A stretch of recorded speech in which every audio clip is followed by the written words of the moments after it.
seriously, like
just a touch glass. Case it breaks. Glass with a nylon jacket. Safety first. Speaking of, I'd like to call the Village of Middleville regular council meeting to order. Rhonda, may I have roll call, please? Mike Kramer, Here? Steve Baldry, Here. Robert Bishop, Here. Richard Hamilton, Here. Mackenzie Peters, here, Kevin Smith, Here. Ann Williams, here. All right, please rise for the pledge. I pledge allegiance to the flag of the United States of America and to the republic for which it stands, one nation, under God, indivisible, with liberty and justice for all. Thank you. Everyone should have a copy of the agenda in front of them. I'll make a motion to approve the amended agenda. Support. All right, we have a motion with support to approve the amended agenda to include the flock cameras. Any further discussion before we vote? Hearing none. All those in favor? Aye. Opposed? Motion carries. Consent agenda. I'll make a motion to approve the consent agenda. Support. We have a motion with support to approve the consent agenda consisting of the approval of minutes from the regular council meeting of October 22nd, 2024, the approval of bills for November 7th, 2024, totaling $106,068.35, the HydroCorp contract, and the revised 457 program participation. Rhonda, may I have roll call, please? Kevin Smith, Aye. Ann Williams, Aye. Steve Baldry, Aye. Robert Bishop, Aye. Richard Hamilton, Mackenzie Peters, Aye. Mike Kramer, Aye. Motion carries. Public comment. If anybody would like to speak, feel free to take the podium. All right. Reserve time. I wasn't sure who was doing it. All right, Craig. Good evening. At this time, I'd like to acknowledge two outgoing village council members. Thank them for their service. First, Mr. Baldry, Steve Baldry, I thank you on the behalf of the, slow down, Craig. You got Take your time. I do have time, don't I? Thank you on the behalf of the citizens of Middleville, Berry County, Michigan, for your time and dedication as trustee for the past 10 months. Additionally, for your time on the Zoning Board of Appeals and several years on the Thornapple Township Board of Review. Thank you for taking advantage of all the educational opportunities to be a true advocate for the people, and will continue to serve as an advocate, I'm sure, in the auto parts store, wherever you find next. We've got a nice plaque for you. And this, if you want to come up and. I'm sure Mr. Photo op. This way.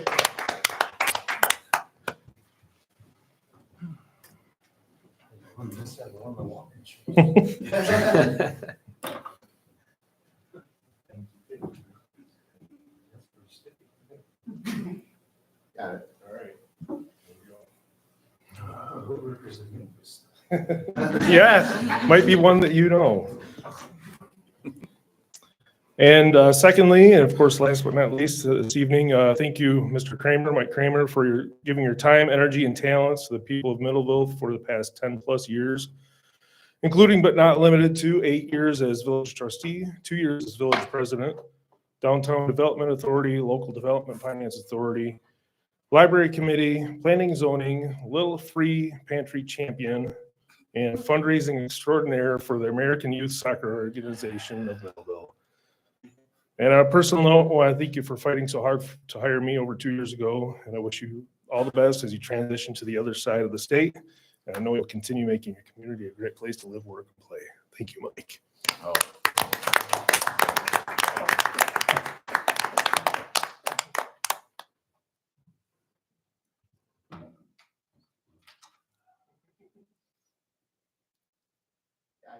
right. Thank you. Yep. Floor is yours if you guys want to say anything.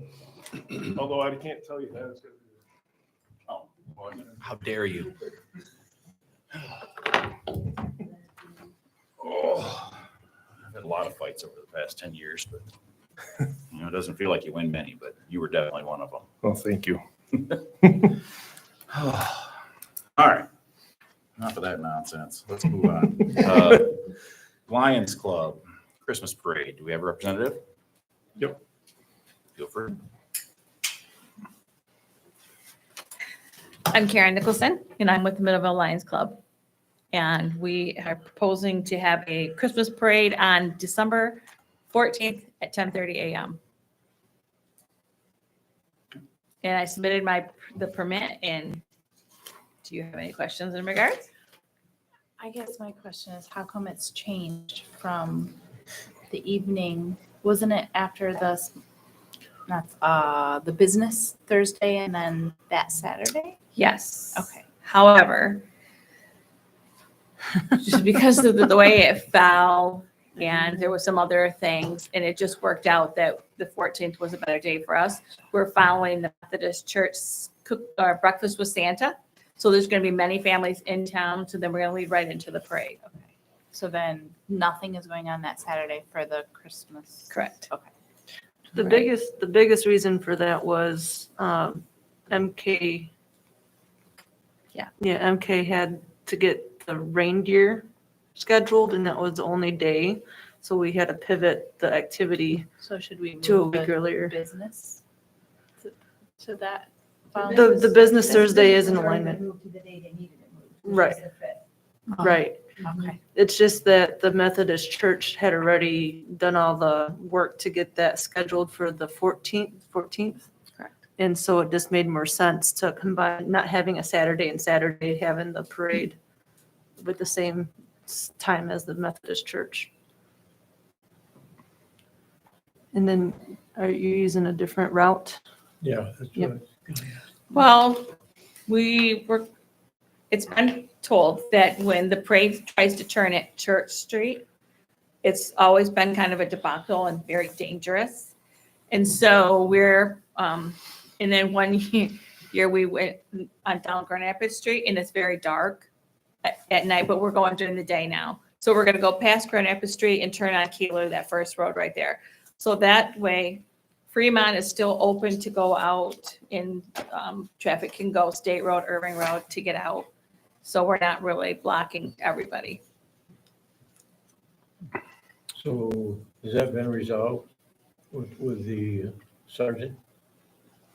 Sergeant Ware's here. I Took some exception to the route. don't think breaks up to now. Yeah, go ahead.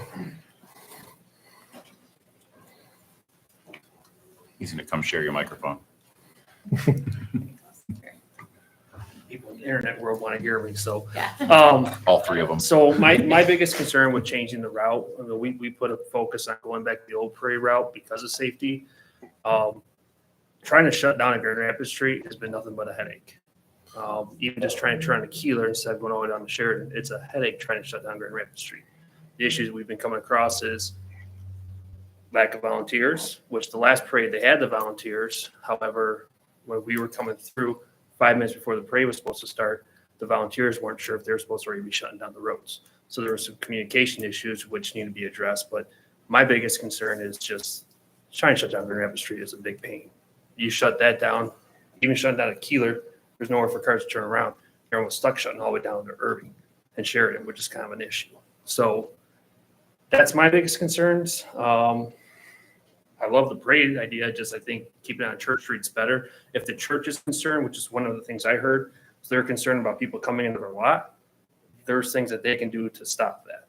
They can have, volunteers out there keeping people from coming through. They can put up cones, barricades, whatever they need. I think that's a better solution. When they turn down Church Street, there's a lot more places for them to disperse off. Plus, technically, I would say the route ends at Calvin Hill Park, not at that church, which is village-owned property. So. I think the only time we ever really had an issue with Church Street was when the scouts decided to use a tractor trailer instead of a regular trailer, and it couldn't make the corner. So if you don't have any tractor trailers in the parade, I think you'd probably be able to make the corner of Church Street without too many issue. But you have a semi, right? Yeah, we have a couple semis that will be in the parade, which we'll set them on down because they can't turn there. But that's the problem is people park on either side, and when they're like somebody with a trailer, a long trailer, they're trying to make that turn. We've just had reports that it's been very dangerous and it's like pretty scary, but you know, if that's what we need to do for safety reasons. And off topic, if I need to meet with the Lions Club and you guys and we can discuss better options for that, I'm glad to do that. I just think going past Church Street for this event, anything past Grand Rapids Street, it's dangerous. It's hard to get traffic stopped. We constantly have people run through those barricades and stuff, volunteers out there or not. So that's just my big concern. It's council's discretion, I would say, but that's just my concern is the safety of trying to get past Grand Rapids Street. Maybe we could put some barricades up on Church Street along the sides of the roads to Yeah. keep folks from parking there, and it might make it a little bit easier. So we have no issues with that because safety is our worst concern. And we have temporary no parking signs that we can put up too. We found a whole box. So we have other avenues that we can help Okay. keep people from parking there. So Unless you're me, and then you park right in front of one. So I didn't say that. But you were thinking it, I could can we tell. make a motion to approve with the condition of final approval by Sergeant Ware prior to the parade? Approval of the route? Unless he's already saying the route goes to church right now. I mean, you can say that that's the route now. I Okay, feel like that's what we Mhm. need to do is just end Yeah, the then church. that. Yeah, I agree. Or Was that a motion by Mackenzie? Okay. Okay. We have a motion with support to approve the Lions Club permit for the Christmas parade with the alteration of ending the parade on Church Street. Any further discussion before we vote? Hearing none. All those in favor? Aye. Opposed? Motion carries. All right. Resolution 2425 to establish authorized signatures for MERS. This was moved from the committee of the whole from last week and moved for your approval today. So anybody has any questions? I'll make a motion to approve resolution 2425, establishing authorized signatures for MERS. or All right, I have a motion with support to approve resolution 2425, establishing authorized signatures for MERS contracts and service credit purchase approvals and authorize the village manager to sign. Saw it. Any further discussion before we vote? Hearing none. Rhonda, may I have a roll call, please?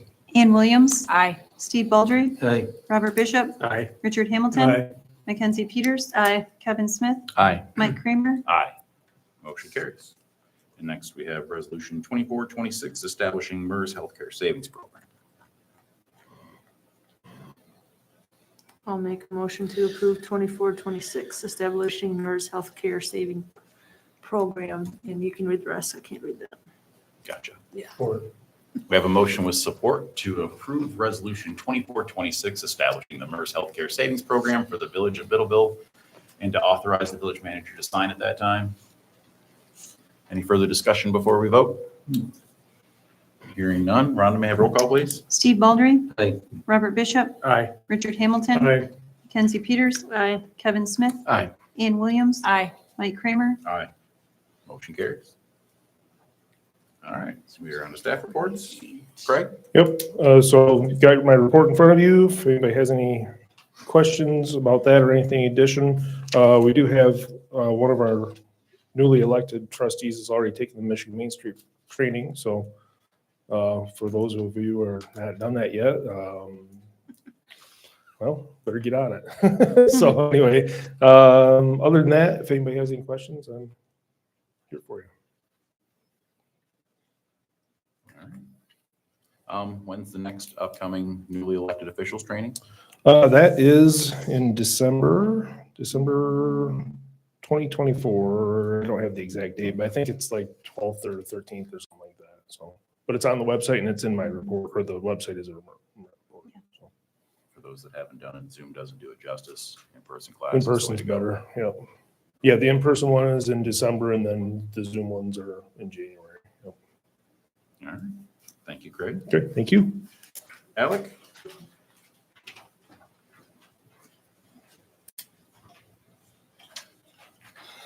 Good evening. You have my report in front of you. Just a couple additions. High Street is nearly complete. They are going to be painting lines and putting down center line tomorrow. Hopefully installing the rest of the stop signs and everything later on in the week, and then planning on opening the traffic on Monday. So leaf pickup's still going along. Right now, most of the leaves are down, so we're just trying to get caught back up. It took us about 6.5 days to make it all one pass all the way through town the first time. So we're coming back around and we're gonna get one more pass. Plan on being last pickup the 18th.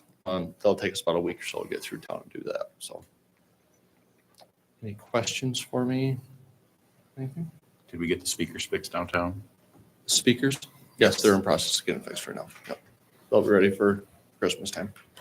So you transmit from here, correct? Correct. And you can do any type of aux input that you want on that? I cannot answer that. I have not physically went in and tried doing anything with it. The DDA has been handling that, so I can't answer. I think so, but I'm not positive. Yes. I saw the box. They've had playlists playing and Yeah, at like 2:00 in the morning. I Yeah. remember that. Yeah. Just curious if there was, if it was anything, like if the outlets were causing issues or like, because if you lose one in the middle, doesn't that cause the rest downstream to drop out?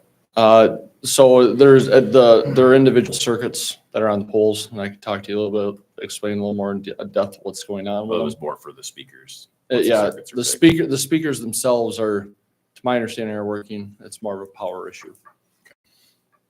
As long as it's fixed. Any other questions for Alec? Thanks. Thank you. And Sergeant Ware. Welcome, Scott. Good evening, council. Any questions about the numbers? All right. So for October, the big one is we are extremely short-staffed to the point where the county admin made the decision to pull a deputy out of Middleville temporarily. So we were back down to myself during the day and a deputy on at night. I foresee that going through pretty much all of 2025. I don't know if that position will get filled before the end of the year, but if it does, I will update you at that point. There'll be Deputy Blundell. She's already shifted down to the out county night shift. So I currently have Deputy Price and Deputy Arnold that are working night shift. Deputy Arnold shifted to our night shift position. And we are currently in shift bids right now. So we'll see if we keep those two up here, if we have two different faces. But the plan right now is to have those two stay for their second year, as is past practice. But if there's people that want to bid up here, which it sounds like there's at least one, we'll probably lose one of those guys. But again, we'll talk about that once we know who's going to be here. Reminder for overnight parking. We are in the month of November. So as of November 1st, there's no overnight parking between the hours of 2 a.m. and 6 a.m. That runs to March 31st. And then we did a school crossing guard training. We held that. It was actually on November 1st. We had 12 crossing guards go through the training, including the village's crossing guard, Joanne. She went through it as well. And the training's already paid off. We already had a situation where we could have easily had 10 kids from Page get run over by a car. And thankfully the crossing guards followed their training to a T in it and do their old past practice of letting kids lead first. And they were able to stop the kids before a car ran them over right in the middle of a crosswalk. So it's already paying off. But just a reminder, when a crossing guard is in a crosswalk, they have the authority. If you drive through that crosswalk while their sign is up in the air, it is actually a misdemeanor charge. It's not a civil infraction like a speeding ticket. You can't go to jail for that. So please be mindful, pay attention. Everybody, the schools have bright flashing red stop signs, so they're hard to miss. And we believe we're in the process of getting the enhanced crosswalks in front of McFall. So those measures should help, but most of it's just paying attention, slowing down. So I think that should go in the paper. Amen. I think they're looking for, sorry. People work for the paper. any other questions? I just have one, if you don't mind. Sure. What's the reason of the shortness of staff for the county? Is it this availability in officers or? We have 3 open vacancies right now that we are working on trying to fill, but nobody wants to be a police officer anymore. So that's making it incredibly difficult. On top of, we can't compete with the big agencies still, where they're offering $20,000 sign-on bonuses and all the luxuries. We just don't have that. So it's making it hard to draw in the people that we used to be able to get in. Even the local homegrown boys and girls don't want to come work for Berry County when they can go to Kalamazoo, Grand Rapids, Kent County, make more money, have a better retirement. So that's those three. And then we have 3 on leave right now. Hopefully we'll get 1 back here soon. But as seen in social media, we had an incident which put some of our guys on leave, and they'll be on leave for an extended period of time, pending some investigation stuff. But yeah, so Right. we're down 6 bodies out of Yeah. roughly 35. So it's a big hit. Yeah. Okay, thank you. Any other questions, comments, concerns for Sergeant Ware? More of a question for Craig, actually both of you. When we miss or when we're down an officer, how does our contract? So we only pay for the time that's actually accrued. So for example, when we had the 4 people in the contract, but we only had 3 people available, we were only paying for the 3 that were, the time for the 3 that were actually here, so. Unless they get filled by shift bids or filled in by So yeah, because of the extreme shortage we have right now, they're not opening that day spot up for shift bids right now. In the event that we can hire a few people and get a couple of our guys back from leave, then that position will get filled again, kind of wherever we can, as soon as we can. So they don't want to wait till the end of next year until shift bids again, but it just comes down to numbers. Yeah. So it'll kind of default back to how it was prior to 24. For 22 and 23, that spot was approved and it was here pending staffing. Once we had the staffing, that's when we brought in the next deputy, even though that position sat here for 2 years vacant. The village was not built for that spot. Yeah. So we kind of default back on the old contract language as far as hours. Even though the contract says we have to fulfill so many hours, we kind of default back to the previous contract when we only had 2 deputies and a sergeant to make sure we're fulfilling the appropriate hours. How many municipalities in Berry County have an agreement like we do with Berry County? 3. We're You the guys are only one. We're the only one? Yeah. Thank you. But if you want to talk to some of the other ones, we'd be glad to take over. Thanks, guys. Thank you. All right, any liaison reports? Sure. Planning Commission, thing that we went over last week. Doug's prepared a survey for the master plan work. You may even have that in your mailbox or on your email of how to access those questionnaires. They'll also be on a URL for laptop or desktop computer. So going forward with that. That's it. Good. It's a lot of work. Yeah. Tomorrow is our TAPRC meeting. We're going to discuss the rec plan going in the, discussions on renewal for next year, because that's going to be 2025, end of 2025, that we need to renew that. So that's tomorrow, and then the week after that is the library meeting. I'll ask them, because that whole group helped with the Heritage Days parade, so I'll see if they're up for volunteering for the Christmas parade as well. I'll get back to you on that. Good stuff. Mm. Does anybody else liaise other than myself? All right. Quiet on the ZBA front. That's more to be on. Yeah. That's good. Quiet on the ZBA front means that our ordinances are a little bit closer to them, or we just haven't found one. All right. We will move on to new business. So Sergeant Ware, if you want to come on back up, and I didn't catch your name. Yep, Mike Lamplin. Well, that makes it easy. Come Go on, ahead, Mike. And I'm going to make a call to Jonathan Paz. And he's gonna be in the background if anybody has any questions for him. But I'm gonna let Mike go first, I guess. We got John on the phone. Oh, you do already? Oh, perfect. So good evening, everybody. Again, my name is Mike Lampman. I'm the territory sales manager for Flock Safety. I live right over in Hudsonville, so I am your neighbor. And I have Jonathan Paz on the phone. He's our public affairs manager, so he helps work with any legal questions, technical data, IT, or anything like that. We'll have him right here on speaker. Good evening. Good evening. Can you folks hear me? Yes, we can. Just let, They can't Ron- hear us. He probably can't hear us. I'm happy to share a little bit about Flock and help answer any questions. so Mike, if you wanna let Rhonda know where you want it on the presentation. Oh, okay, sure. We can just go to the, perfect. Let's see. Just keep scrolling down, please. Here's our contract proposal. Man, the week after we canceled the Zoom, boy. Right. That's how it always goes. Yeah, ordinarily, we try to get somebody here in person, or worst case scenario, do Zoom, so we'll try to fumble through this one a little bit. Sure. Am I still scrolling for you? Yes, please. Okay. Let's see. It might be on the web. There's a PowerPoint presentation. There's a picture over there. And that table isn't there? Isn't there?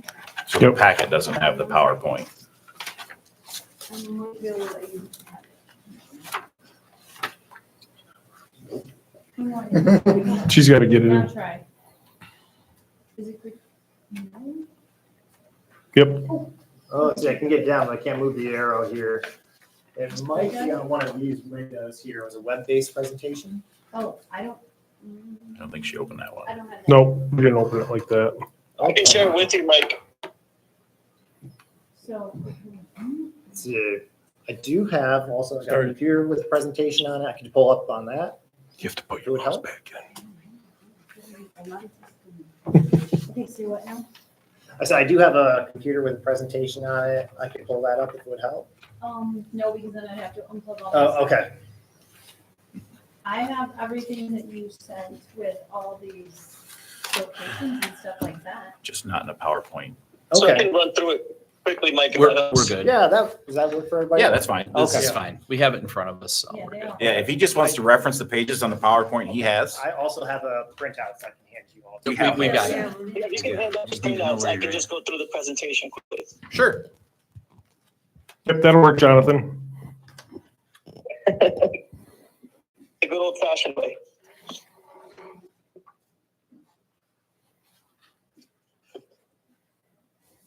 They've got all that, Mike. We literally have all that. We're good.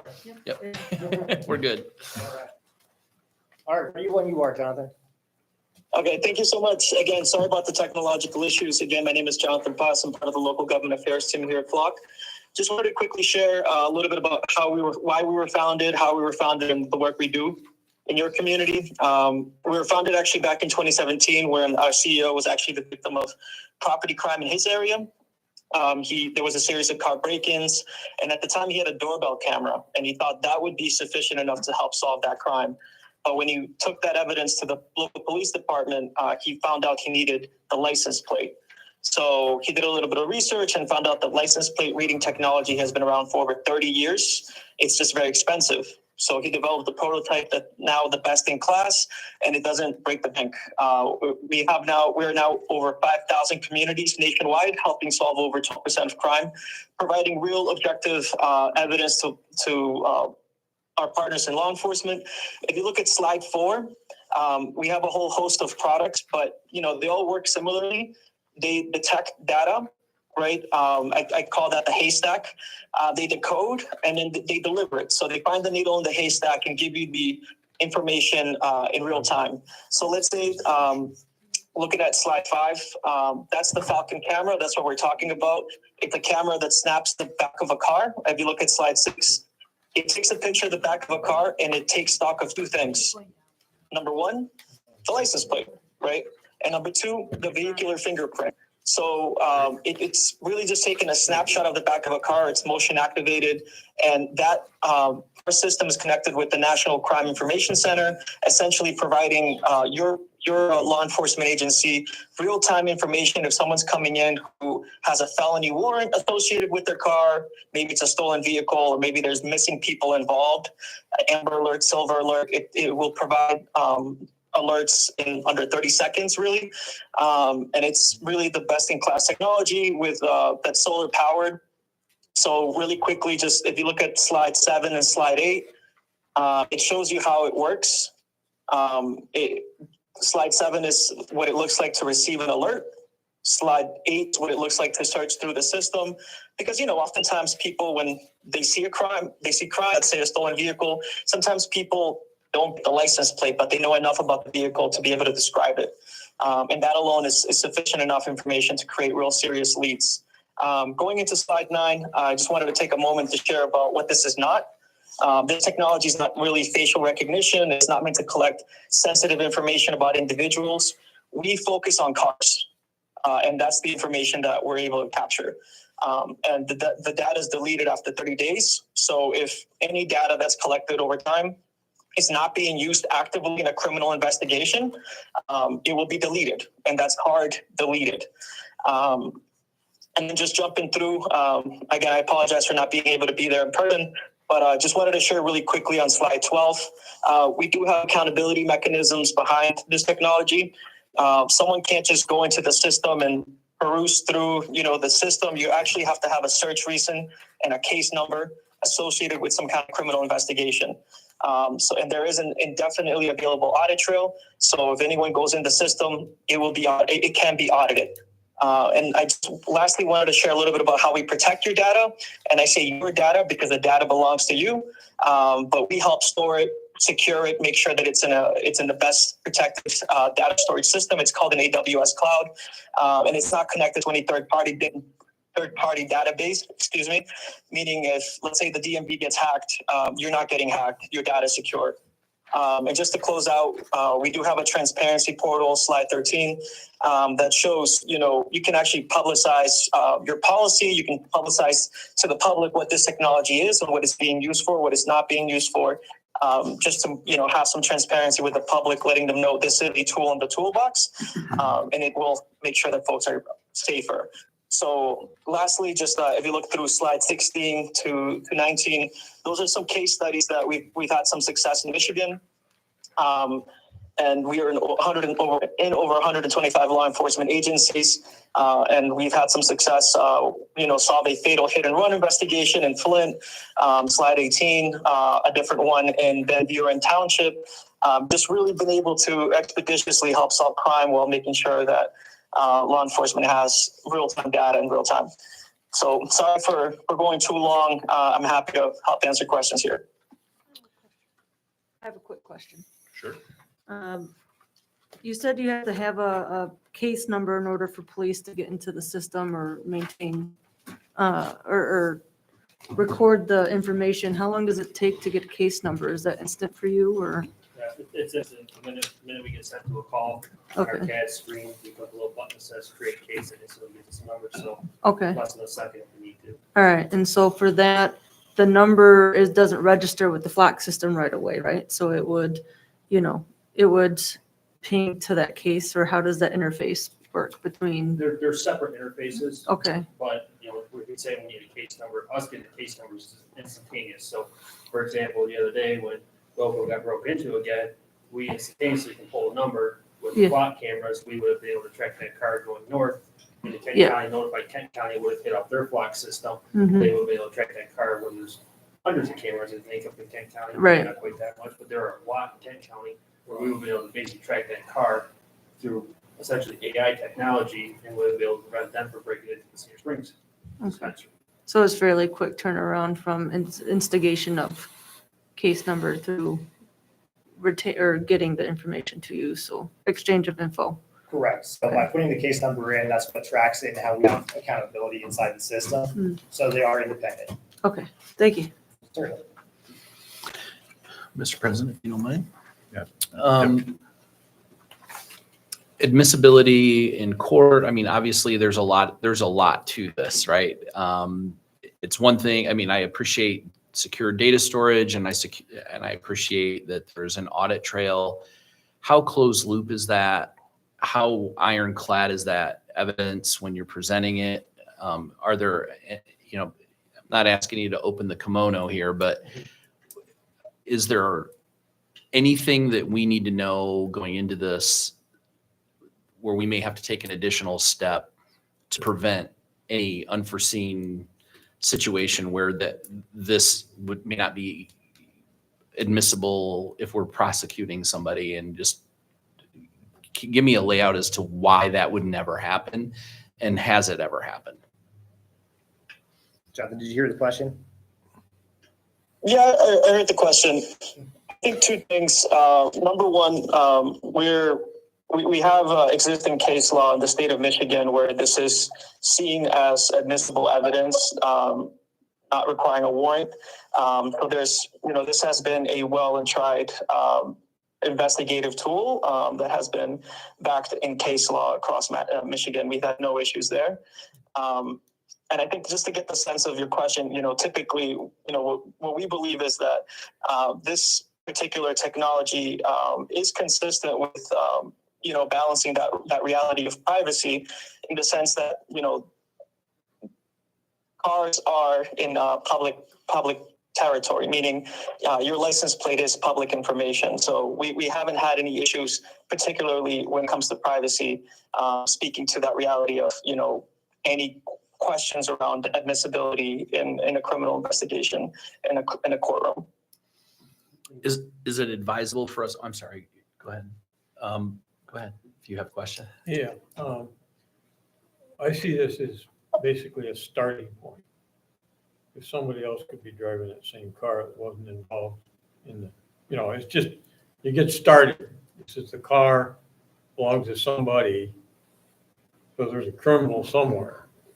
Yeah, like they said, So it's a it's starting not point. focusing on facial, right? It's focusing on the car. The whole purpose of the flock system is the car, where the Ring doorbells, we had Ring doorbells in the break-ins this spring where they went through Misty Ridge, Rolling Oaks, and Seneca Ridge area. We had never got a plate on any car. And that's the problem, where Flock recognizes the technology will read the plates for us. And we can then track the plates of the cars. We can track the make and the model. The camera system we have here in the village, I can put in blue car, and it can track a blue car through the village camera systems, but it's not going to tell me it's a Chevy Malibu. It's not going to tell me it's a Toyota Corolla. It's just going to track every blue car. And I might be looking at 30 different cars in an hour time span going through the village. This is specific, you can get down to make model cars, as well as license plates. So the technology is more advanced in your doorbell cameras, which is kind of the purpose. And as far as the privacy issue goes, like he said, you have no exception of privacy out in public. You see people going around doing the First Amendment audits, reporting the police out in public, going into public buildings, reporting people. There is no exception of privacy in those areas. When you're out in public, people can film you, people can do all stuff. That's how Myers gets away with having cameras out in the parking lot and stuff like that, because it's a private establishment, but you're out in public. They can record you all they want. I got another follow-up. The marijuana shop, never solved that crime. We solved one of the 6. Down by Tire 2000? Yeah. Hard numbers. Oh, without Flock? That one How'd you was do it? actually solved with Flock, thanks to Kent County. All right, great, But because that they're was going that way. not the last one. The last one, because we didn't have enough information, we had information, but we didn't have enough information we put out a DOL for a blue Charger, right? But unless we're into the Flock system, we can't hit that alert on the blue Charger in Flock. If we have that information, we have Flock, we can hit that, and it's gonna hit all the other cameras that we share data. We didn't have that. We would have potentially stopped the break-in that happened in Cedar Springs. The other one that we did solve, it was a lucky tip that came in, and they were able to track the car for, I think, roughly a month, and tied it to a bunch of other dispensary break-ins, but they tracked it through Flock. Do you see during the adoption process of this system, I mean, would we need to coordinate with Ms. Pratt just to have the foundation to ensure that we have 100% success from creating a case to tracking a vehicle to being able to make it admissible and clear any any barriers that might, I mean, do you see that happen? I mean, what is usually the acceptable approach? Okay. Yeah, so I think most of that would be worked through your sheriff's office as they're gathering the data. And so again, as they are activating or searching for an ongoing investigation, if there is a criminal link to that vehicle, they can save that data to prove that that individual was in that location at that given time, and then they made later stop and arrest. So is there anything else you'd like to add to that? That for us, it just comes down to Fox already been, like Jonathan mentioned, it's already been set in case law, it's acceptable, no different than if I go to your house and get your Ring doorbell camera. As long as I can say where it came from and that it's accurate with the time and date, or if it's not accurate, I can show how far off it is to adjust the time date. It's acceptable in evidence. Perfect. I think what we're missing here, the real value of this data is it allowing them to find the suspect faster. Yeah. So the real evidence is the suspect. Like, Right. just finding them it doesn't really matter what the court thinks. We just have to find them. And this helps us know where they're going, what car they're in, because we already have that from surveillance cameras. We just don't have the license plate. So then we can tie, this car was on this road, it was this color, it matches this camera, and then they can find the suspect and then work the route that way.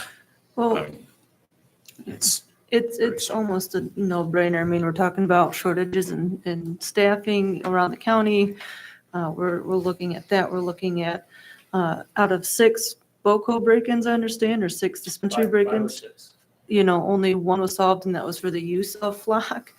I really think this is, if we're looking at a safe community, if we're looking at return of people's property, if we're looking at, especially with the expansion that is happening inside the village and outside, I think this is a no-brainer to approve. Yes, it's got a hefty ticket cost on there, but, we want a safe community as well. If I could expand on that. Yeah. So it's not just for solving crime, right? We Yeah. talked about silver alerts. So missing people is another big one. We've had people come missing out of the village, people come missing out of the county. We've had people missing out of other areas that come into our area. And this would be able to alert us immediately that, hey, these people are here. We had a homicide suspect this year taken down in the county that wasn't from our county. Had we had Flock, they would have been able to track that person coming into our county, and we would have been able to apprehend them a lot quicker than letting them sit down in our county for a couple of weeks, potentially planning their next crime. So it's better for the community as a whole. We're talking about saving people, finding people. So to me, it's, like you said, it's no brainer to me, but you're the ones that make the decisions. So I guess, John, if you could take a minute to go over the quote that you gave us. I have one quick After question. One more question. I have to ask this for my own edification. I know you can't comment on current ongoing lawsuits, but currently Flock cameras are involved in some lawsuits. And in your flyer, it says that there is accountability actions that are taken on your end. Has there been something to address accountability? I mean, because something obviously has gone wrong. So is it on your end or the user end, and what has happened to sort of address that? I'm going to defer to Jonathan on this. Absolutely. Yeah, absolutely. I mean, we've seen our accountability mechanisms work to a T. That means that within some agencies have done audits, and using our auditing system, they were able to find out ways to correct that. We ourselves have had to cut off certain agencies for abusing the system. There was one particular case out of Kentucky. So we have seen these mechanisms be employed at the local level and very well successfully. So there's agencies that, number one, are holding themselves accountable, and number two, we're also holding agencies accountable in their contractual obligation as to how they use our system. Thank you. I do think that's common now, though, is that lawsuits are filed not just against people who have the tools and those owners of those companies, but against law enforcement in general. I think that's just the nature of the industry right now. Yeah. In the particular lawsuit that I am referencing, there was abuse happening. Oh. So it, On the flock end or on the? Agency. on the Agency. agency's end. Oh, I see. But Yeah. if they have accountability actions on their end to be able Yeah. to say, hey, not to cast any aspersions on anyone, but if Sergeant were to be abusing the system, is there a way that they could take action to say, hey, we see these things that they could report to us to be able to say, we think that this is happening? I See what I'm think- saying? Yeah, and I think a big part of that is that case number, having to have a case number associated with their search in the system itself, And we would write policy too, Yeah. that would probably mirror most departments. We don't like reinvent the wheel. Most of the time, if we write policies, we're quoted from 10 other agencies and they almost all mirror each other to begin with. But we make changes where it says, Battle Creek PD and Berry County Sheriff's Office. So we would write policy, our admin would hold us all accountable to the policy. If we're violating it, then we would be punished as needed. And I'd work with the sheriff's department and with Mike to get a policy for you all to adopt also. What, and Sergeant Ware, you'd probably best to answer this question because it seems like the closer knit these systems are together, the more effective they become. I mean, what's the possibility and has this been entertained in Hastings and? It has, without telling locations, the state police is in the process of adding a camera or two into the greater Berry County area. They already have a contract with Flock, so for them, it's a quick add-on versus a full new system. The sheriff's office has also tried working on it, but with administration changes and things like that, it's kind of on a standstill.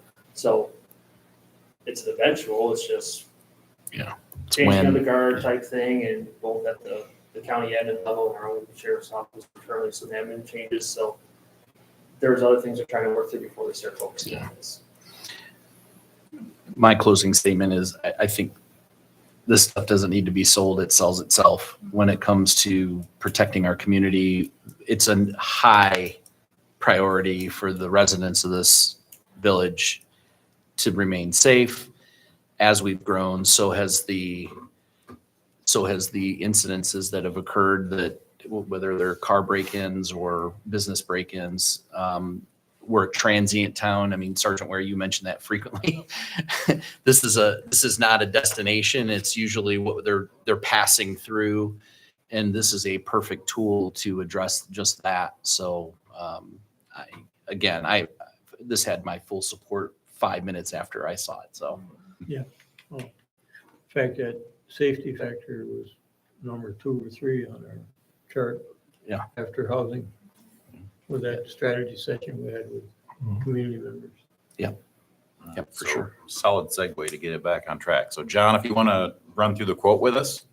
Sure. So the quote here, so the camera systems themselves, we have mapped out plan for an initial plan, 6 locations. They're all along M37 and then 2 along Main Street. So that way we cover the 4-way intersection. That's the main way coming through your village. Then 1 at the north side for southbound traffic for people coming in, and then on the south side of the village for northbound traffic coming in as well. So the idea for those cameras is that if somebody is coming in that has a warrant or an outstanding case or a alert from another village or another city like Kalamazoo or coming from Kentwood or somewhere else, and they're already in the system because they're wanted, Sergeant Ware or any other law enforcement that are on duty here would get that alert sent to them when they're entering your village. By doing the main 4 cross point there with Main Street on M37, capturing the main traffic area that's in your village. The cameras themselves are $3,000 a year. It's an all-inclusive contract that we will handle all the permitting, the maintenance, installation, and everything like that.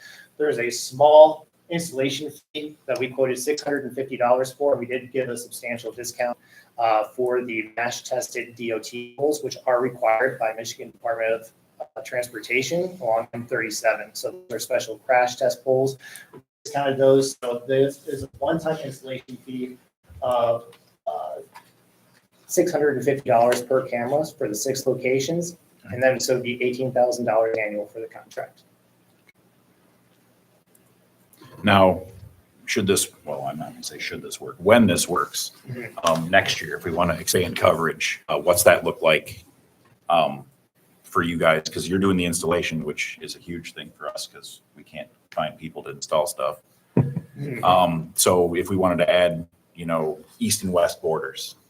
Yes, absolutely. So we do have different price points based off of if we're installing onto existing infrastructure, if we're tying into utility power or doing our own poles. So in this case, we're doing all of our own poles because that's the most cost effective for your village here. And so with that, it would just be a one-time installation for each camera device. So if it does have to get relocated, we do have a smaller relocation fee with those, but it would be a one-time fee for that. And that's just the annual per device after that. And then you're responsible for the cameras. After that, one breaks, you replace it. No Correct. charge. We handle it. The only time that we do not handle it, which we do have a fee for, would be if it was like intentionally vandalized or destroyed. And usually we do take care of our customers that way. I've got several cameras right now that are actually in play for auto accidents and whatnot. And we are replacing those free of charge, but officially there is a small fee for it. And they're not expensive. They're nowhere close to even the cost of my cell phone here. How conspicuous are they? When you see it go up, you'll notice it, but they are pretty small. They're about yay big. There is a solar panel attached to them for providing power, and there's battery banks underneath that provide the additional power for like when sun's down or anything like that. Honestly, up until about 2 months ago, I never noticed one, and I drove past them every single day because almost every pole you go past already has sensors and cameras on them. They blend So in. it really doesn't stand out to me, at least that much. But if you're looking for it, you'll notice it.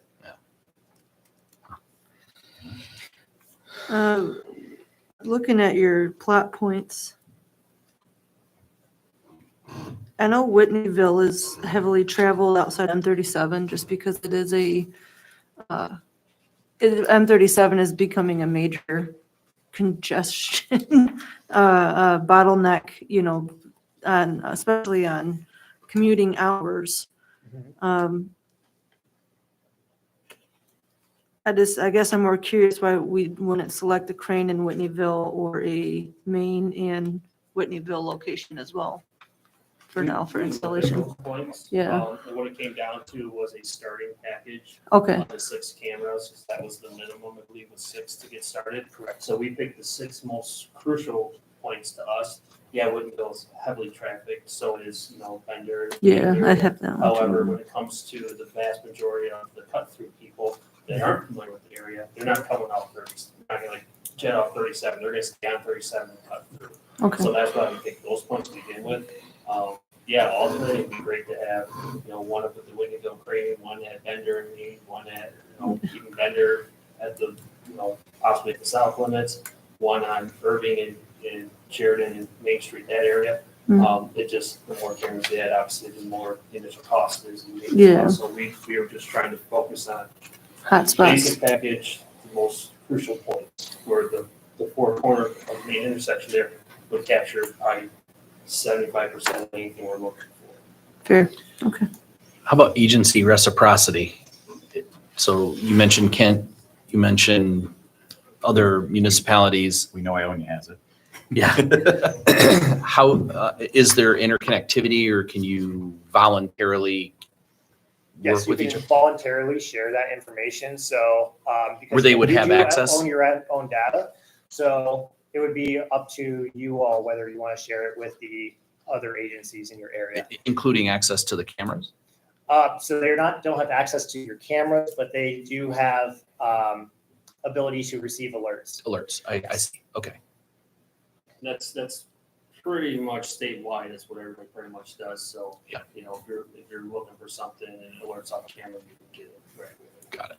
So we're no island, it's interconnected at that point. Perfect. Exactly. So it allows agencies to share that data with each other. And so we have numerous cases where people commit a crime in one city and they get arrested in another because they got that flock alert that was a wanted vehicle from whatever type of crime. Love it. All right, perfect. Any other questions, comments, concerns? I just have one. This is 12 foot high. That's the height of the pole. Correct. So that's to provide the proper angle for the camera to be looking downwards and also for the license plate capture and also to just try to avoid people vandalizing. So when the snowplow goes by and throws a really good pile of slush, is there any maintenance that has to be done, that type of thing? If they are being blocked and affected, we do receive alerts because we do monitor all those cameras. And so we do again provide the maintenance. And so if we have to send somebody out to clear off snow, usually because they are black and there's solar panels on them, it does tend to melt off pretty quickly. But if it's a snap freeze or something like that, we have had to send people out to clean off the cameras.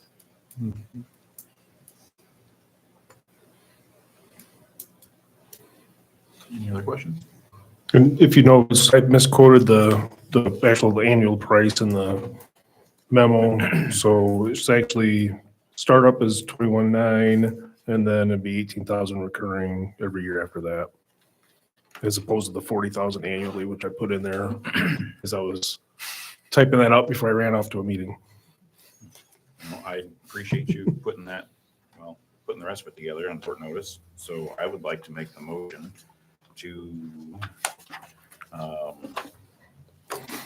purchase the quote items from Flock Safety and authorize the village manager to sign any related documents.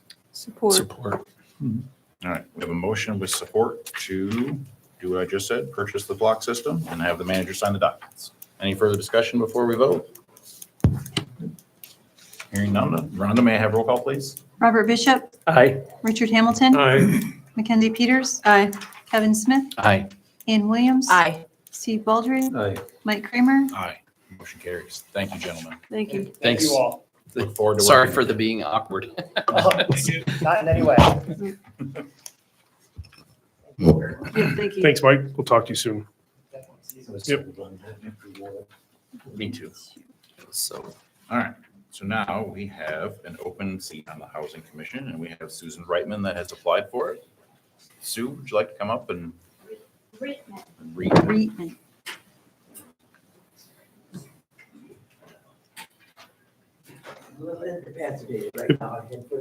That is quite okay. Hi, Susan.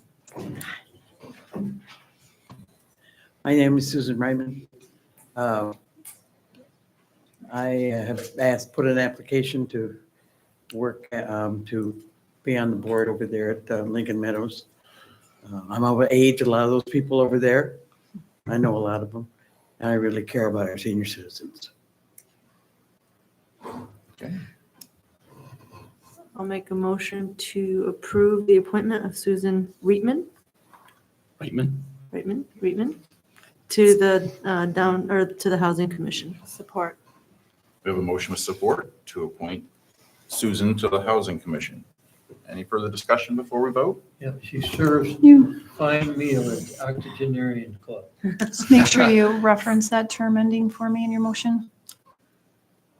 For the term that It's April expired 30th, in April of 2029. 2024. Right, so it goes to April 30th, 2029. As referenced. in the Thank you. packet. Thank you, yeah, thank you. All right. Any other discussion? All those in favor? Aye. Opposed? Motion carries. Thanks, Susan. Welcome to the Housing Commission. Thank you. Good for you. All right. Sue, you let me, call me, if you call tomorrow, let me know when you can stop by and we'll swear you in, okay? No, you just give me a call when it works for you. I'll have it ready sometime tomorrow, so anytime it works for you, okay? Just before you go to their first meeting, how about that? All right. And then next, we have Johnny DeMag, who has applied for the DDA. We also have Casey Haney, which is not on here. We just got it, so we'll leave that one. So everybody knows John. Welcome. good evening, everyone. Anybody have any questions?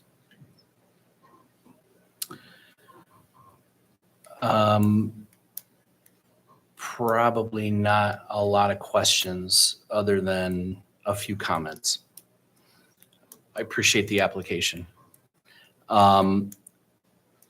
We went through a workshop collectively to discuss bringing the DDA and the village council together, working more collaboratively with each of those members and ensuring that there was feedback from all sides. We're also going through a lot of change with the board and the position in terms of the director. My only comment is that while this is certainly gratuitous, I think we are not in a place to continue to add to what currently is a problem that needs to be solved. And it will be in short order, I think. It just is a matter of time before we work all of the details out. But I would implore this board to really consider the work that needs to be done moving forward until we can get most of those details worked out. I just don't know how this is going to work by us injecting a member into the DDA where there's a lot up in the air and we're not even sure what the roles and responsibilities are. So I would ask to pause before we bring anyone else in, so that we can just make it more collaborative. It was a big deal. The communication was a big deal during our session. And I just feel really compelled to share that while we are absolutely wide open for those volunteers, because it's a big deal, I think right now we just need to pause, take a step back, and really bring both the village and the DDA together before we really start making decisions like this. If I may, to add to Kevin, my understanding is the DDA hadn't been involved in this recommendation. We had all agreed months ago to do a process which involves entities of each board to do an interview process, and my understanding is that wasn't done. I agree with Kevin in the sense of collaboration. So if the DDA were to do an interview and approve you as a recommendation, then I would be for approving this appointment. But until that happens, it's kind of where I'm at. Well, there it is. State law be damned.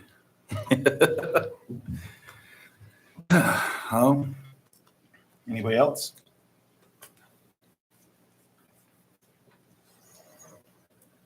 All right. Well, I guess we'll hold off. The village will hold on to your application. Yep. That's good. Thank you. Thank you, sir. All right. Rules of procedure.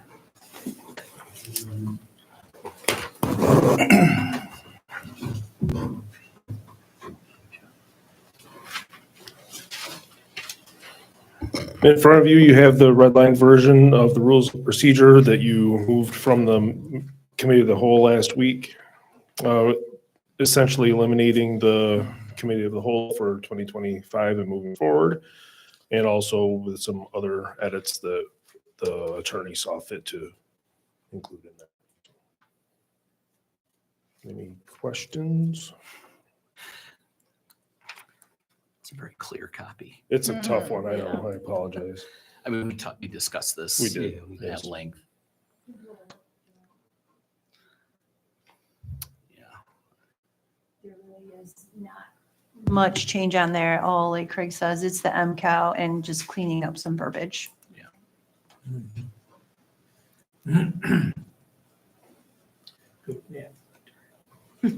I mean, again, we reviewed this and discussed it already, so. I'll make a motion to approve the amended rules of procedure presented. All right, we have a motion with support to adopt the proposed revisions to the rules of procedure as recommended by the village attorney. Any further discussion before we vote? No. Hearing none. All those in favor? Aye. Opposed? Motion carries. Thank you. All right, next we have the village manager contract. That was also revised and presented to you by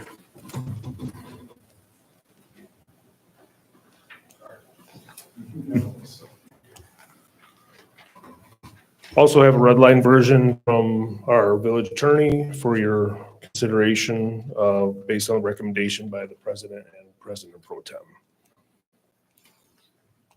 If I may. Go ahead. My only concern, I have a question, so I'll start with the question. So it's kind of down on the contract, but we'll bounce back up to the pay part. But the question regarding cause, not that you have made any reason for cause this past year, I just ask it because there's a 6-month severance package at play.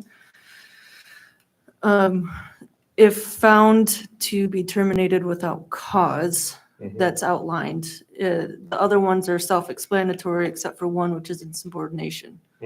Is insubordination umbrellaed in, not just absolute refusal of responsibilities, but not performing responsibilities appropriately? Not that you've done any of that, I just want clarity on the I would contract. say probably. I mean, I'm not an attorney. Right. I would say if I've done something to warrant you getting rid of me, I'm probably gonna be on my way to something else by then anyhow. So I'm not gonna, I'm not gonna work at this job, But it's not about you though. personally. Well, no, Yeah, I It's understand. not, yeah, Yep, it's about the yep, contract. Yep, I understand. And the only other thing I have, is the pay increase is significant. That's like a 10-11% increase. Whereas everyone else that was in that budget plan was like at a 3 to 4% increase. And I do understand trying to keep it in line with some things, but for me, that's a very significant increase. I would be more apt to a 3 to 4, maybe a 5%. Of course, I wasn't able to make it to last week's meeting, which I really wish I was able to, but things came up with work. But I still have qualms against a 10 to 11% salary increase. Yeah. If I may.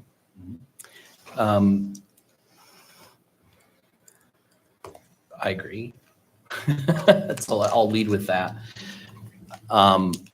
That it seems like a pretty, a pretty generous raise for sure. The flip side of that is that when Craig started, we placed him at the very bottom of the tier because we wanted to make sure that this was a good fit and that we weren't, and he, of course, accepted the offer. We've also done some fairly significant raises to key personnel, water treatment, Alec. I mean, there are certain circumstances that when you have key personnel in positions like Craig's or Alec's, we want to make sure that we're competitive so that it doesn't compel them to look elsewhere because of money. So, Craig did a bang up job giving us examples to communities that were in some cases smaller than Middleville, where the salary was significantly greater than what he's asking here. So it wasn't, we really did pine through that data to make sure that we weren't, again, on the high end of that salary band. This is actually, I would say, quite frankly, very much in the middle. And we were, and it's not what he asked for, by the way. So, Yeah. so Right, we did yeah. make concessions right up front. Like, it wasn't something that we did without contemplating the reality that it was a big jump. Now, the other side of that is Craig is giving himself a lot of consideration here with a salary bump, and we've given him a perk or two. Note that we have done very generous over the course of the last 4 years of my tenure here, very generous raises for cost of living for every staff member. So it's far above a 3 or 4% is a normal curve, and I think we've exceeded that in nearly every case. So, And we still lost a person. and we still, we're still, we're still at risk for losing key personnel. So I think it's a bump. It certainly is a bump, but I think it's not without merit. He did get, I think we all scored north of 3 on nearly everything, which I think we discussed that 5 was just unicorn land. And the fact that he was solidly within the 4 range does indicate how well he's doing. He's really transformed, I think, the office and the effectiveness of the staff. He's opened up training opportunities. He's showing excellent qualities of a leader. And I think that this community deserves that. And I think it's worth every penny. So it wasn't without contemplation though. And we certainly wanted to be fair to the taxpayers who are paying his salary, and make sure that we weren't just right out of the gate giving him everything. So he still has a little wiggle room to earn the trust of the people and the board. And I think that he'll certainly do that. So to further go down the rabbit hole here, the rate compensation study that we had performed gives us a range for Craig's position as village manager from $93,956 to $117,444, the maximum, which would be our 11-step program to bring him back up. Now, when we did the initial assessment, we put him at step 2, just a fuzz over step 2, below step 3. This would bump him up to step 6.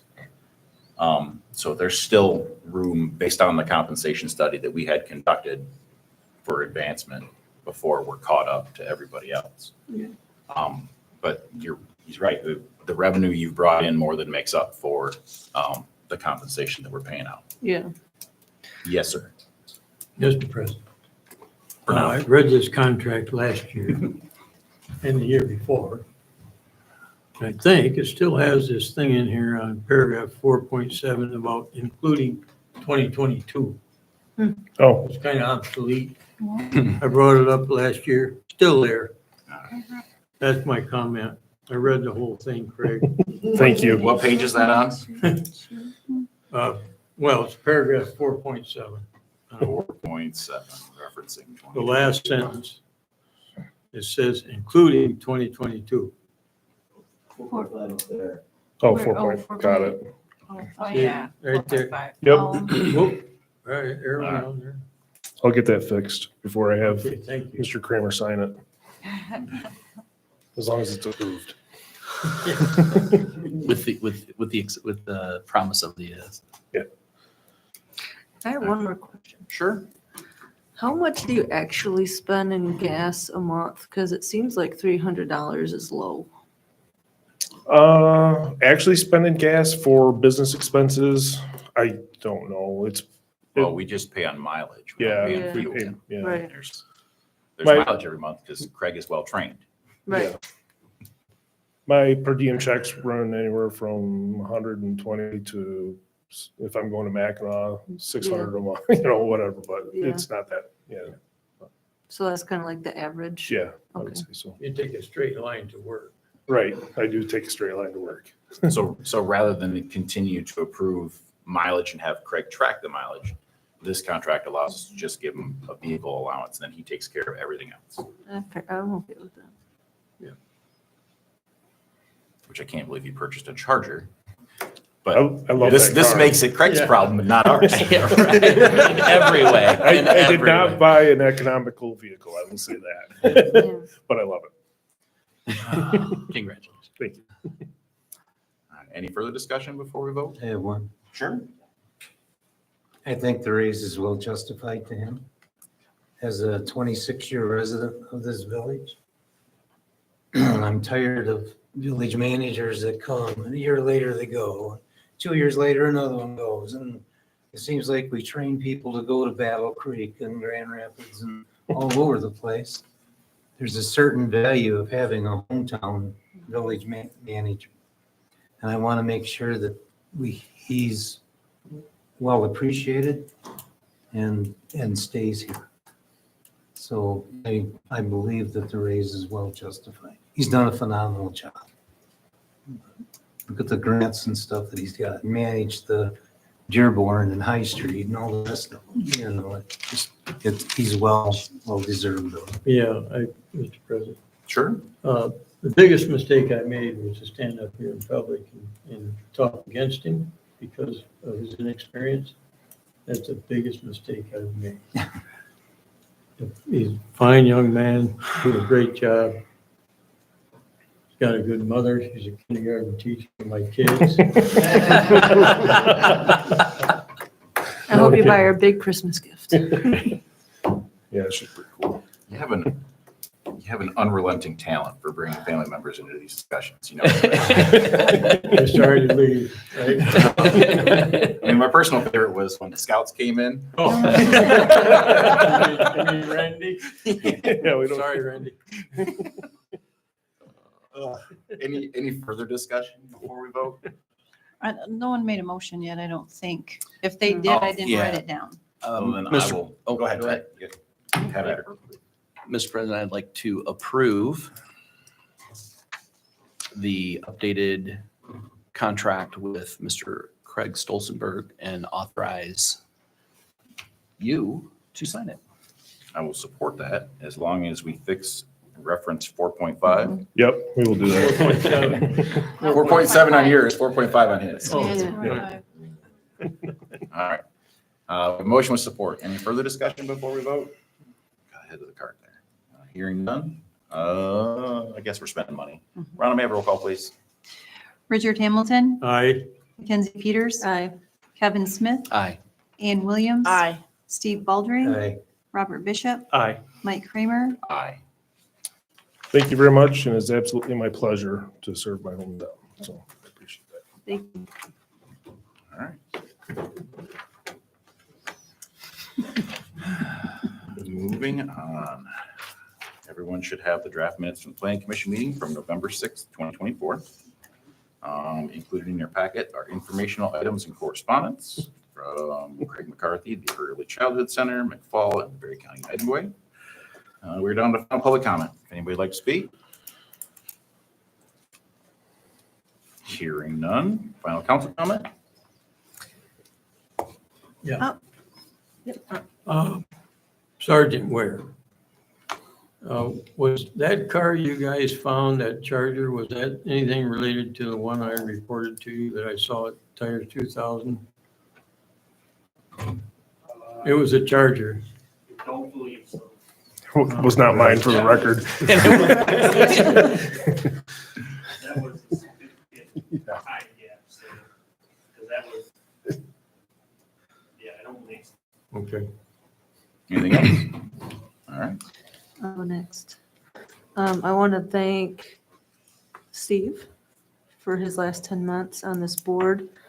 I'm really sad to see you leave, but I hope you decide to opt into other opportunities as they may arise, because you're an excellent servant of this community, and I'm really sad to see you go.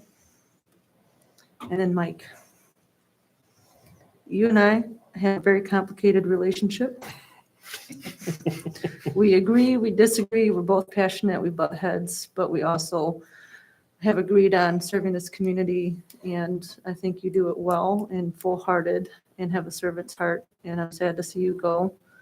But also, I'm excited to see Kevin come on board, but I hope you continue to serve this community in all the other ways that you do, and thank you for your last 10 years of service and helping me grow as a trustee.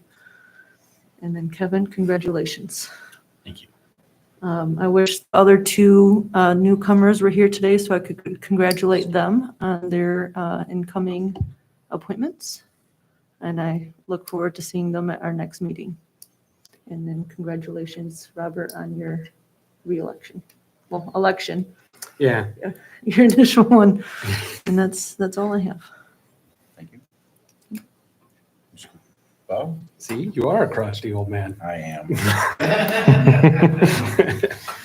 I have nothing other than to say, you know, it is sad to see Steve leave, and I know you'll land on your feet. Land on my feet. You're gonna land on your feet. This is retirement. What are you talking about? This is a win. This is There is no possible way that you can retire. You're one of those guys that if you sit in a chair, your heart will stop. I sit So, in the chair, my wife will throw me out the house. no, it's sad to see people go, but it's also nice to see new people come in. And so it'll be opportunities for everyone. That's all I have. Steve? I appreciate the last 10 months. I've learned a lot. It's easy when you come and sit out there and view a council meeting. It's completely different when you're here. And if you come prepared to the council meeting, from my perspective, it took me 4 or 5 hours every week to get ready. I would do my research and discovery and try to have it all done before I got here. Sorry, that's the old engineer in me, but you know. Kindred spirits. But you're a great bunch of people. I would implore the residents of Middleville to come sit in these empty chairs. I cannot believe the people that don't know what's going on. They think they know, but they don't know. You know, I wish they would come and take part in our village government. If I could ever ask anything of anybody in Middleville, that would be it. But I wish you your best. Mike, for 10 years as a resident of Middleville, thank you very much for everything that you've done. And I hope you enjoy your retirement. Man. I have a couple projects in my barn, as everybody wants to call it, but my pole barn. You and me both. And Rhonda, everybody, the staff, and Craig, just phenomenal. Well, thank you for the opportunity. To clarify, Steve, you signed your oath of office in November of '23, so it's a whole year. Oh, okay. I stand correct.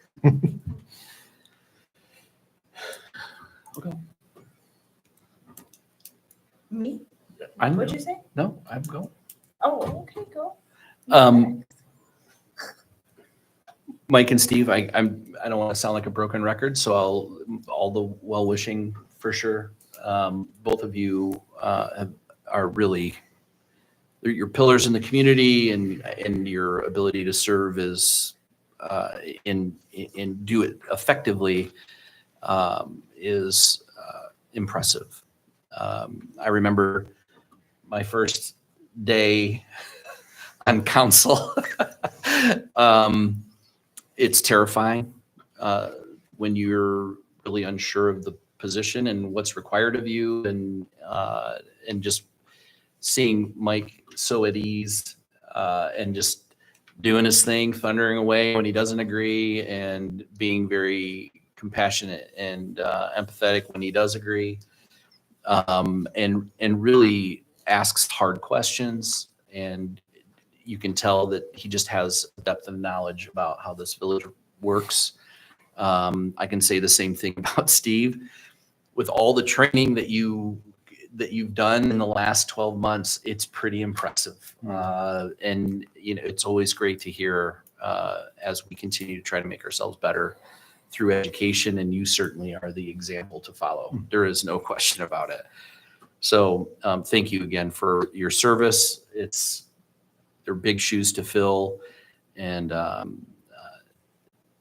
certainly the folks that are stepping in after you, the bar's set high. So I hope that they find it in themselves to try to achieve that. Outside of that, I'll do my best to promote the father-daughter dance whenever you text me. Oh, and mother-son now too. And mother-son. And maybe a little something extra in the spring. So, thank you. Are you done? Yeah, happy holidays. Steve, again, you said last meeting, I'm gonna miss you. It was an honor to get to know you, and I hope you do well at the auto shop, and please come back and visit. I want to see you out there. You will. Good, good. Mike, I will miss you. I will. Like, I liked it. I liked our arguments, but gave me something to look forward to. So I will miss that. That's all I have to. I already said everything last week. So I'm good. All right. Well, I have a little bit of unfinished business that we need to attend to before I go. There is a library committee that is going to need someone to fill my spot. And if Kevin would like to do it, that's great. But I know there are other people sitting in this dais here that are very passionate about bringing a library to town. So I thought I would just offer it up and see if somebody wants to fill that spot and help them go. Come And- join. And now I will give my liaison update. So thanks to our generous contribution in the fundraising from the Friends of the Library Committee, they are moving forward on feasibility study. So right now, what we need is someone to keep steering that and help them advocate to see if there is a need in the community, which we all know there is. Everybody needs to read.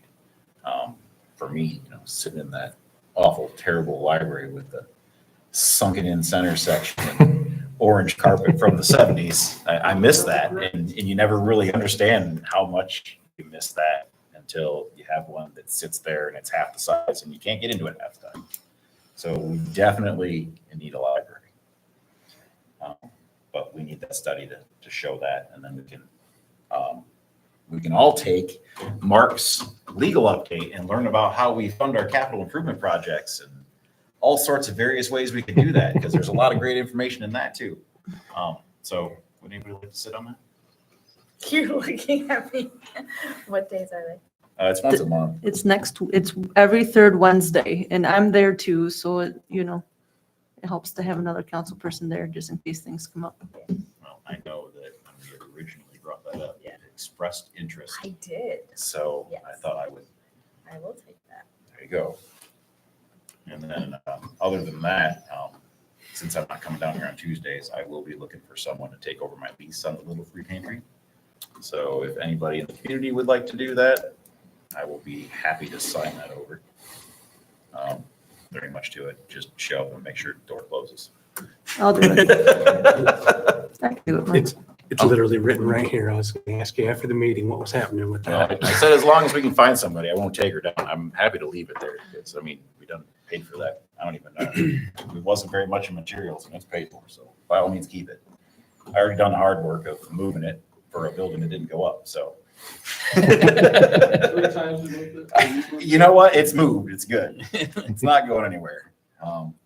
So if you'd like that, Yeah. by all means, there ain't Yeah. much to it. It's just, staff does a phenomenal job of making sure that there's no perishable goods in there. If they do put some in there, they let the community know. So I would like to commend staff for making that the success that it is. The little $100 wooden box with some paint on it that is fed so many people in this community. It blows my mind. Do you want to keep that lease agreement till the end of it, or do we need to rewrite the lease agreement? It Um, goes to like February, March-ish timeframe. we can probably bring it up in February and then just Yeah, I'll take it. make sure that Mackenzie's on board for what she's getting into in February, and then she can take it over. If we need to repaint it though, I'm hitting up your daughter. You do not want to know the struggle that was. But she did such a beautiful job. I had to take it home so she would do it. Yeah.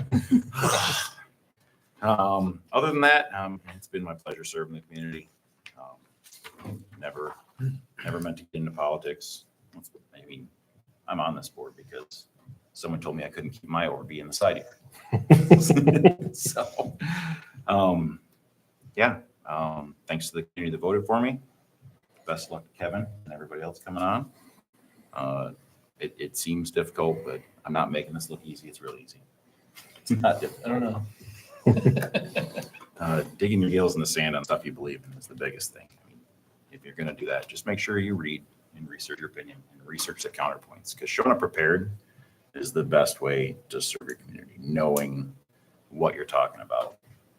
And that information is rarely available if you can't find it. My phone number hasn't changed in 30 years. It's not going to change now. Even with a 734 area code, I'm going to keep my 616. So, okay, suck it. Other than that, it's been a pleasure for the last time. Thank you for your time. Thank you for your patience. Motion would be in order. Mr. President, I'd like to make a motion to adjourn. I will- Support. Oh, Go ahead. no, No, you can have it. take it. You I don't want take it. I'm good. You are taking it. My name has been in the Mike- paper Mike- long enough. It's all yours. Mike- Yep. We have a motion with support to adjourn. Any further discussion before we vote? Hear none. All those in favor? Aye. Opposed? Motion carries. Thank you.